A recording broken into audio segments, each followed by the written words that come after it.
કેન્દ્ર સરકાર અત્યારે એક પછી એક નિર્ણયો લઈ રહી છે। હમણાં થોડા દિવસ પહેલા જ સીએએનું નોટિફિકેશન જાહેર થયું। સીએએ કાયદો દેશમાં લાગુ થયો। વિપક્ષી દળો વિરોધ કરી રહ્યા છે અને એવામાં વન નેશન વન ઇલેક્શન એટલે કે એક દેશ એક ચૂંટણીનો કાયદો લાગુ કરવાની સરકારે તૈયારી શરૂ કરી દીધી છે। મતલબ કે કેન્દ્રની ભાજપ સરકાર ઈચ્છે છે કે ભારતમાં લોકસભા, વિધાનસભા, સ્થાનિક સ્વરાજ એટલે કે બધી જ ચૂંટણીઓ એક સાથે થાય। ત્યારે શું ભારતની સંસદમાં આ બિલ પાસ થઈ શકે છે? અને જો થઈ શકે તો કેવી રીતે? આ કાયદો લાગુ થાય તો કેવું હશે ભવિષ્યનું ભારત? આ બધા જ સવાલોના જવાબ છે આ અહેવાલમાં, જે કરાવશે તમને ભવિષ્યની સફર। આજથી 5 વર્ષ પછી દેશમાં ચૂંટણી કેવી રીતે થશે? કેવો હશે 5 વર્ષ પછી આપણો દેશ? જાણવું છે તો સવાર થઈ જાઓ ટાઈમ મશીનમાં।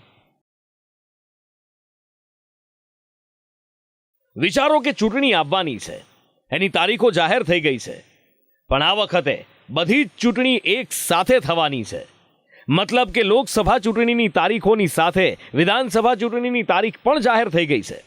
પહેલા તમારે લોકસભા ચૂંટણી માટે ઉમેદવારને વોટ આપવાનો રહેશે અને પછી તમારે વિધાનસભાના ઉમેદવાર માટે વોટ આપવાનો રહેશે। એક સમયે આ બંને ચૂંટણી યોજાશે, પણ તેમ છતાં ચૂંટણી હજી પૂરી નહીં થઈ હોય। લોકસભા વિધાનસભાની ચૂંટણીના આશરે 100 દિવસ બાદ સ્થાનિક સ્વરાજ અને ગ્રામ પંચાયતની ચૂંટણીઓ પણ થશે અને એના માટે પણ તમારે મતદાન કરવાનું રહેશે।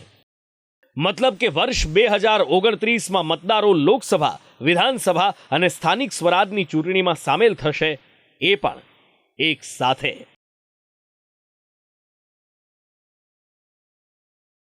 આ હતી ભવિષ્યની સંભવિત સ્થિતિ, અને આ સ્થિતિ ત્યારે સર્જાઈ શકે જ્યારે ભારતમાં એક દેશ એક ચૂંટણીનો કાયદો લાગુ પડે।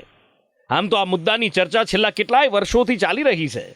વર્ષ 2024ની લોકસભા ચૂંટણી નજીક આવવાની છે, એ પહેલા જ આ મુદ્દો ફરી એકવાર ચર્ચાના એરણે ચડ્યો છે।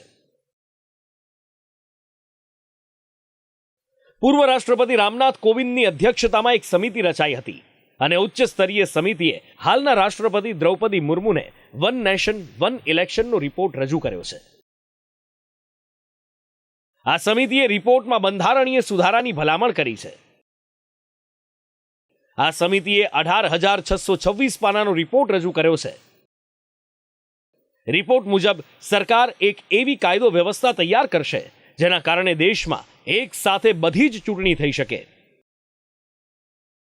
આ રિપોર્ટ તૈયાર કરનાર સમિતિએ સૂચવ્યું છે કે લોકસભા, વિધાનસભાની ચૂંટણી એક સાથે થવી જોઈએ અને નગરપાલિકા અને પંચાયતની ચૂંટણી બીજા તબક્કામાં એટલે કે લોકસભા, વિધાનસભા ચૂંટણી પૂર્ણ થયાના 100 દિવસમાં થવી જોઈએ।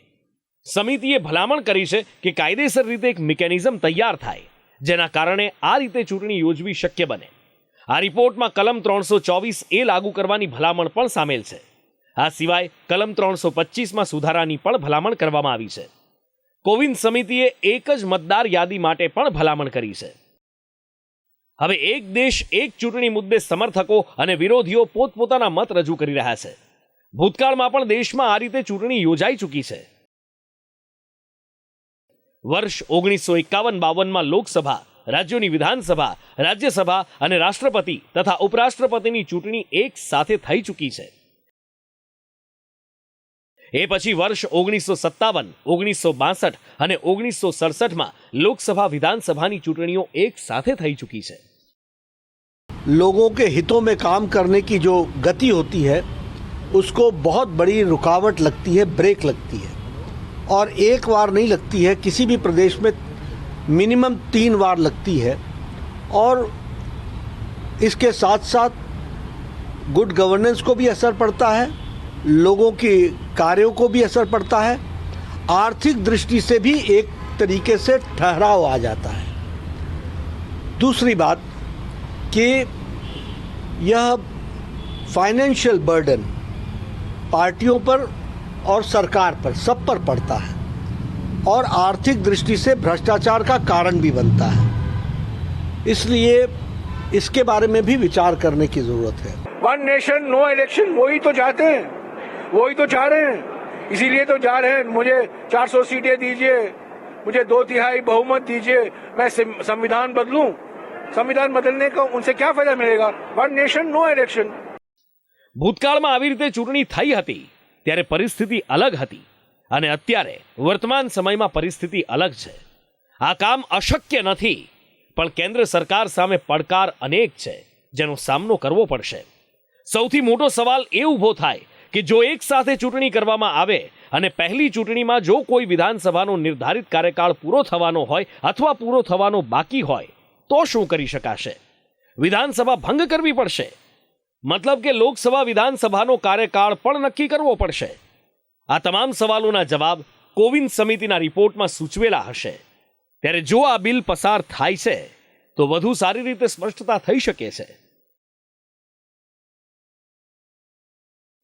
બ્યુરો રિપોર્ટ, સંદેશ ન્યૂઝ.